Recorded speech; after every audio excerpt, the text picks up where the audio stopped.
Stephen Hawking कायनात की वसतों में गुम हो जाने वाला साइंसदान है। इसके कुछ अनोखे नजरियात हम आपको बताते हैं। तबियत में हैरत अंगेज तहकीक। मारूफ स्ट्रिंग थ्योरिस्ट ब्रायन ग्रीन कहते हैं, हर दौर में बहुत से माहिरीन तबियत आइंस्टाइन का जानशीन बनने की कोशिश करते रहे, मगर देखा जाए तो ये एहसास किसी हद तक सिर्फ स्टीफन हॉकिंग को ही हासिल हो सका। 20वीं सदी के अव्वल में पेश किए गए आइंस्टाइन के बुनियादी नजरिए इजाफियात ने पिछली कई सदियों से साइंस के आफाक पर छाए जमूद को तोड़ते हुए पुराने नजरियात को बातिल साबित किया। नजरिए इजाफियात पर मुख्तलिफ पहलुओं से तहकीक आज भी जारी है, क्योंकि इस दौर में साइंसदानों के पास हबल और लीगो जैसी ताकतवर दूरबीनें नहीं थी जिनसे हम आज पूरी कायनात को बाआसानी खंगाल सकते हैं। ब्लैक होल पर तहकीक। आइंस्टाइन के नजरियाती वर्से को आगे बढ़ते हुए स्टीफन हॉकिंग ने रॉजर पेनरोज और कैम्ब्रिज में अपने सुपरवाइजर टेंस सियामा के साथ इस तस्वीर पर तहकीक की कि अगर किसी ब्लैक होल के वसत में किसी वजनी सितारे की वजह से सिंगुलरिटी बन सकती है,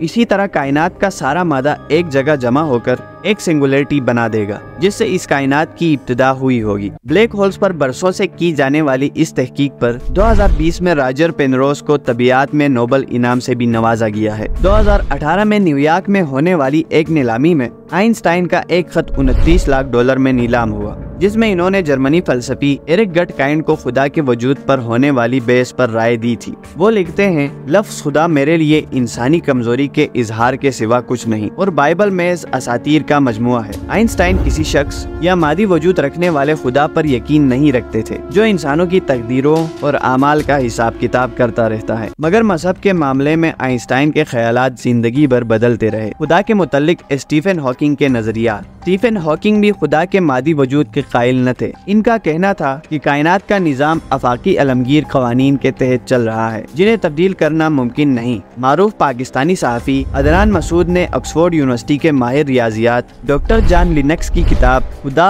और स्टीफन हॉकिंग के एक हिस्से को उर्दू में तर्जुमा किया है। इसमें वो लिखते हैं कि हॉकिंग की किताब ग्रैंड डिजाइन के बारे में ये समझा जाता है कि इसमें इन्होंने कायनात के तख्लीक इलाही के नजरिए को चैलेंज किया है, मगर इनके ख्याल में हॉकिंग ये कहते हैं कि कायनात की तख्लीक तबियत के कवानीन के मुताबिक हुई, यानी एक खुद रो तख्लीक इस बात की दलील है कि कुछ भी न होने से पहले कुछ था। मजीद ऐसी इंटरेस्टिंग वीडियोस देखने के लिए हमारे चैनल टुडे खबर को सब्सक्राइब करें, हमें लाइक और शेयर करें।